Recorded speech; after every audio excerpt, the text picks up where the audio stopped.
Hello, this is doctor Tanuja and welcome again to my channel. Please subscribe करिए और video ज़्यादा से ज़्यादा शेयर करिए अगर आपको वीडियो पसंद आते हैं। आज हम बात करने वाले हैं ट्रिग्नोमेट्रिक फंक्शन पे। तो हमने ट्रिग्नोमेट्रिक फंक्शंस के काफ़ी सारे रिलेशंस देख लिए, उनकी वैल्यूज़ कैसे चेंज होगी क्वाड्रेंट टू क्वाड्रेंट ये भी देखा। Now let us solve some problems on trigonometric function. If cos x equals to -3/5, x lies in the third quadrant, find the values of other 5 trigonometric functions। तो इनका कहना है कि क्या दिया है हमें, cos x is equals to -3/5, जो कि ये एंगल थर्ड क्वाड्रेंट में लाई करता है। Find the values of other 5 trigonometric functions. तो बाकी के जो ट्रिग्नोमेट्रिक फंक्शंस है वो कौन से हैं? First will come as a sin x, sec x, cosec x, tan x and cot x। So सबसे पहले तो हमें इनके फॉर्मूले लिख लेना चाहिए, बराबर है। तो sec x का फॉर्मूला क्या है? sec x is equal to 1/cos x, ठीक है। देन नेक्स्ट है cosec x, वो है 1/sin x। Then tan x, that is sin x upon cos x, and cot x, that is cos x upon sin x। Let us see इसमें से हम क्या निकाल सकते हैं। मुझे cos x दिया हुआ है तो इसलिए मैं sec x को आसानी से निकाल सकती हूँ। तो यहाँ sec x तो मेरा आसानी से निकल जाता है, 1/-3/5। तो ये क्या आ जाएगा, 5/3 माइनस, तो हमें तो sec x फंक्शन मिल गया। Now we have to find out the cosec, tan and cot। तो पहले तो इसके लिए sin x लगेगा मुझे, और sin x भी निकालना है हमें। तो sin x कैसे निकलेगा? तो sin x निकालने के लिए मुझे sin x और cos x की कोई रिलेशन पता है जो cos और sin फंक्शन को जोड़ता है? हाँ, मुझे रिलेशन पता है। और वो रिलेशन क्या है? वो रिलेशन है sin square x plus cos square x equal to 1। ये रिलेशन cos x और sin x को जोड़ता है। तो अगर मुझे cos x की वैल्यू पता है तो क्या मैं इस इक्वेशन में से sin x की वैल्यू निकाल सकती हूँ? हाँ।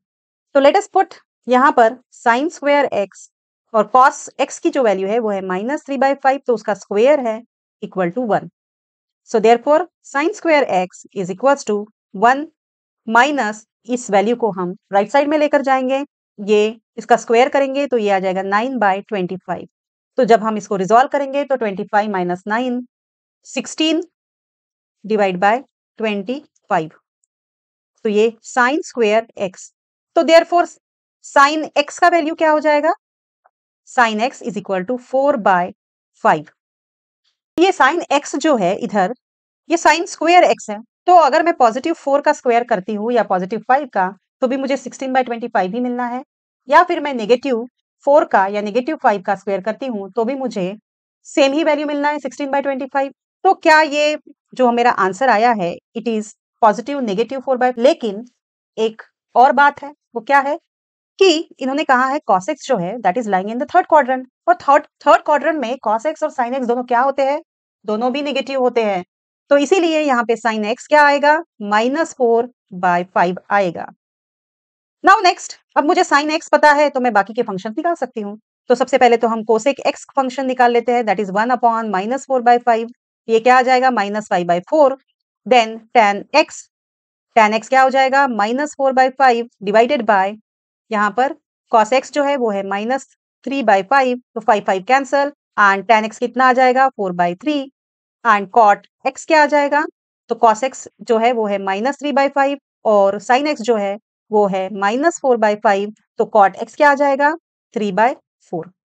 So this is what the answer. Next problem, if cot x equals to -5/12, x lies in the second quadrant, find the values of other 5 trigonometric functions. So let us see कि हमें दिया क्या है. So what is given here? Cot x is equals to -5/12, and in which quadrant? Second quadrant. So find the values of other 5 functions. इसका मतलब cos x निकालना है, sin x निकालना है, cosec x निकालना है, and sec x निकालना है, and tan x निकालना है। ये सारे 5 फंक्शंस हो गए। लेट अस सी कि cot x जो होता है that is basically what? cos x divided by sin x, ठीक है, and this is equals to -5 divide by 12। तो अगर मुझे cot x पता है तो क्या मुझे tan x आसानी से मिल जाएगा? हाँ। So tan x is equal to क्या हो जाएगा? इसका उल्टा होता है sin x by cos x। So मुझे तो इसका मतलब अगर ये sin x मैंने cos x के नीचे ले लिया तो 1 upon cos x divided by sin x आ जाएगा। सो 1 डिवाइडेड बाय -5/12 आ जाएगा और इसीलिए मेरा आंसर क्या आ गया? 12/5 -12/5। इज देयर एनी रिलेशन कि जो cot x और cosec x को जोड़ता है? हाँ, there is a relation 1 plus cot square x is equals to cosec square x। ये cot x और cosec x को जोड़ता है। तो मुझे cot x का वैल्यू पता है 1 प्लस -5 डिवाइड बाय 12 का square equal to cosec square x। तो ये क्या आ जाएगा? 1 plus 25 divide by 144 equal to cosec square x। So therefore ये कितना हो जाएगा? ये हो जाएगा 169 divide by 144 cosec square x equals to, तो therefore cosec x equals to क्या हो जाएगा? प्लस माइनस 169 स्क्वायर किसका है? 13 का और 144 12 का। सो cosec x is plus minus 13 divide by 12। But ये जो फंक्शन है वो सेकंड क्वाड्रेंट में है। तो ये जो फंक्शन है cot फंक्शन वो सेकंड क्वाड्रेंट में है। इसका मतलब cosec फंक्शन भी सेकंड क्वाड्रेंट में है। और cosec x बेसिकली क्या होता है? cosec x जो होता है वो 1 अपॉन sin x होता है। तो सेकंड क्वाड्रेंट में तो साइन फंक्शन क्या रहेगा? पॉजिटिव रहेगा और इसीलिए ये जो cosec है that will be positive 13/12. So this is the answer for cosec function. Now my cosec x is 1 upon sin x is equals to 13/12.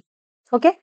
So this is basically what? 1 upon sin x equals to 13/12. So sin x will be equals to what? Sin x को हम ऊपर लेकर जाते हैं तो this will be 12 upon 13.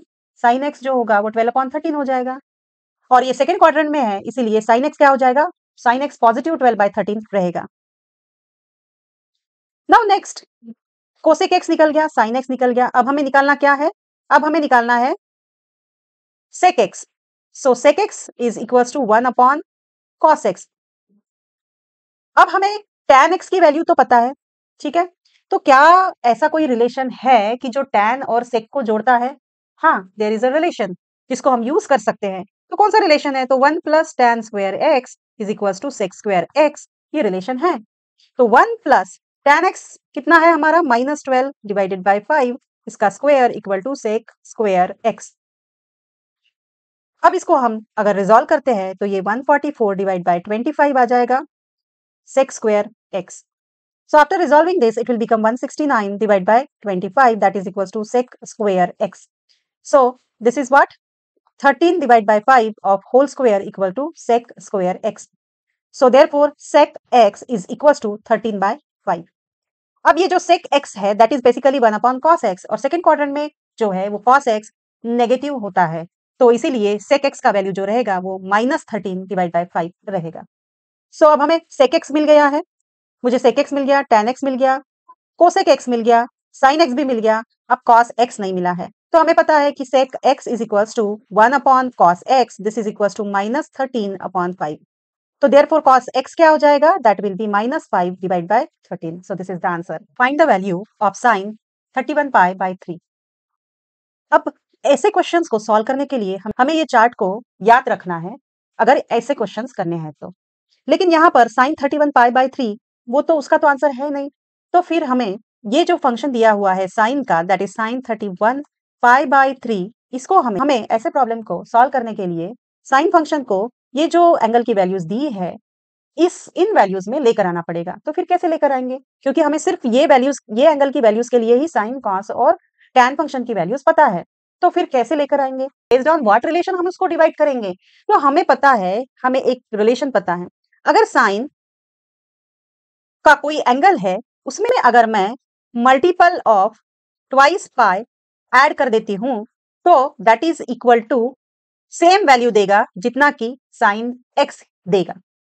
Even cos function में भी अगर कोई एंगल है और उसमें मैं multiple of twice pi add कर देती हूं तो ये फंक्शन भी मुझे सेम वैल्यू देगा जो कि कॉस एक्स के लिए रहेगी। बस हम इसी रिलेशन का यहाँ पर यूज करेंगे। तो इस रिलेशन का अब हम यूज कैसे करेंगे? तो साइन फंक्शन दिया है, ओके। तो साइन ऑफ ये 31 पाई बाय 3 है, तो क्या मैं इसको ऐसे लिख सकती हूँ कि 10 पाई प्लस पाई बाय 3? हाँ, 10 pi multiplied by 3 30 pi plus pi 31 pi divided by 3 same आ जाएगा। That will come same. Okay, अब मैंने इसको ऐसे ही क्यों किया? क्योंकि मुझे यहाँ पाई बाय 3 के लिए साइन की वैल्यू पता है। दूसरा, मैंने यहाँ पर ये 10 पाई क्यों लिया? तो हम यहाँ पर देखेंगे, तो this is what n is any integer value, n is any integer value. Okay, so this is equivalent to 10 pi. Okay, and that's why sin 10 pi plus pi by 3 की वैल्यू सेम रहेगी जितनी की sin pi by 3 की value रहेगी। And what is the sin pi by 3 की value? That is under root 3 divide by 2, और इसीलिए इसकी वैल्यू सेम रहेगी as a sin pi by 3 that is equal to under root 3 by 2 value of cos minus 1710 degree. अब ये जो angle है 1710 degree, सबसे पहले तो ये जो है that is greater than 360 degree. ठीक है, सेकेंड बात ये है कि इसको माइनस साइन लगा है, मतलब ये माइनस एंगल है। ठीक है, अब सबसे पहले तो मुझे ये देखना पड़ेगा कि अगर मैं 360 डिग्री का कितने से मल्टीप्लाई करूंगी तो मुझे 1710 मिलेगा। अब इसको देखने के पहले तो मैं डायरेक्टली यही देख लेती हूँ कि 1710 को मैं 360 से डिवाइड करती हूँ तो कितना आएगा? दैट इज 4.75 आता है। इसका मतलब मुझे almost this is equivalent to 5 revolution, और 5 रिवॉल्यूशन जाके थोड़ा पीछे आना है। तो इसीलिए मैं क्या लिखूंगी यहाँ पे? कॉस, ये जो माइनस 1710 है, ठीक है, हमारा रिलेशन क्या है? हमारा रिलेशन है cos relation to n pi plus x, and this is equals to cos x. Okay, ये रिलेशन है। तो क्या मैं सेम रिलेशन को यहाँ पे इसके लिए भी यूज कर सकती हूँ? हाँ, तो यहाँ पे मेरा जो एंगल है वो है 1710 यानी x angle. Okay, plus twice n pi, तो n कितना आ जाएगा यहाँ पे? हम कितने रोटेशन ले रहे हैं? 5 रिवॉल्यूशंस ले रहे हैं, multiplied by 2 pi. Okay, so that's why अगर मैं 5 मल्टीप्लाइड बाय 2 पाई करती हूँ तो मुझे आंसर मिलेगा 1800। Okay, so this is equal to, तो अगर मैं इसमें से ये माइनस कर देती हूँ तो मुझे आंसर मिलेगा 90 degree. And this is what therefore cos pi by 2 equal to, तो cos पाई बाय 2 क्या होता है? cos पाई बाय 2 तो 0 होता है। Next problem is sin 765 degree का वैल्यू निकालना है। ओके, तो अगर हम यहाँ देखेंगे तो this is again greater than 360 degree. तो फिर मैं क्या करूंगी? 765 से 360 को डिवाइड कर दूंगी, so I will get almost 2.125 answer. Okay, so अगर इसका मतलब क्या है? 2 रिवॉल्यूशंस होके 0.125 इतना ज्यादा है। ठीक है, यहाँ पे सर्कल पे भी देख लेते हैं। ठीक है, कि पहले मैंने ये पॉजिटिव एंगल है इसलिए हम एंटी क्लॉकवाइज रोटेशन में एक 360 कंप्लीट कर लिया। ठीक है, इसका मतलब क्या है कि 2 रिवॉल्यूशंस मुझे पहले कंप्लीट करना है, मल्टीप्लाइड बाय 2 पाई। ठीक है, और 2 रिवॉल्यूशंस कंप्लीट करने के बाद में मुझे और कितना कंप्लीट करना है साथ में? 0.125। ओके, सो 0.125 मतलब कितना? तो अगर मैंने, तो इसका वैल्यू निकाल लेते हैं। सबसे पहले तो क्या है? 720। ठीक है, और ये कितना है? 765। तो और मुझे कितना एंगल जाना है आगे? 765 में से यहाँ पे 720 हो गया, तो और कितना आगे जाना है? 45 डिग्री एंगल आगे जाना है। तो मैं इसको 45 डिग्री एंगल यहाँ पे ऐड कर दूंगी। ठीक है, so this is what therefore now sin 720 plus 45 degree. So therefore ये जो है इस फॉर्म में है, तो this will give the same value as a sin 45 degree, और sin 45 डिग्री रेडियन में कितना होता है? sin pi by 4। Okay, so what is the value of sin pi by 4? वो हम चार्ट से देख सकते हैं, and that is what sin pi by 4 की जो वैल्यू है that is 1 by under root 2। Okay, so that's why the answer is 1 by under root 2। The next question is cot minus 15 pi by 4। अब हम इसको क्या करेंगे? हमें पता है ये रिलेशंस है ना, sin x plus 2n pi. Okay, so this is also equals to sin x, या फिर sin twice n pi minus x, this is also equals to sin x, या फिर cos 2n pi minus x plus x, that is also equals to cos x, and cos twice n pi minus x, that is also equals to cos x. Okay, so we will use this relation to solve this. Okay, हमें पता है cot जो होता है वो है cos x divided by sin x, तो हमें cos और sin की वैल्यू अलग अलग निकालना पड़ेगा सबसे पहले। ठीक है, सो हम इन्हीं रिलेशंस को यूज करेंगे यहाँ पर। तो उसके लिए तो पहले सबसे पहले 15 पाई बाय 4 को हमें डिवाइड करना पड़ेगा, मतलब सेपरेट करके लिखना पड़ेगा। Will divide this -16 pi plus pi divide by 4। Okay, so this is equals to -15 pi divide by 4। अब इसको लिखते हैं cos -4 pi plus pi by 4। Okay, so this is what equivalent to cos x minus twice n pi। ठीक है, while this twice n pi is equivalent to 4 pi here। ठीक है, और ये x जो है हमारा पाई बाय 4 है। सो इसका मतलब इस टोटल कॉस की वैल्यू सेम रहेगी as cos of pi by 4। Okay, which is equals to 1 by √2। Now sine of, तो हम फिर से इसको ऐसे ही लिखेंगे -16 पाई प्लस पाई बाय 4, और यहाँ पे भी हम इसको इसी फॉर्म में लिखेंगे sine of -4 pi plus pi by 4। तो साइन के लिए भी हमें पता है this is same will give as a sine x। ठीक है, तो मतलब साइन पाई बाय 4 की जो वैल्यू रहेगी सेम रहेगी इसके लिए भी। So therefore I can write down sine pi by 4 और उसका वैल्यू आता है 1 बाय √2। तो फिर cot -15 पाई बाय 4 की वैल्यू क्या हो गई? वो हो गई 1 by √2 divide by 1 by √2 that is equals to 1।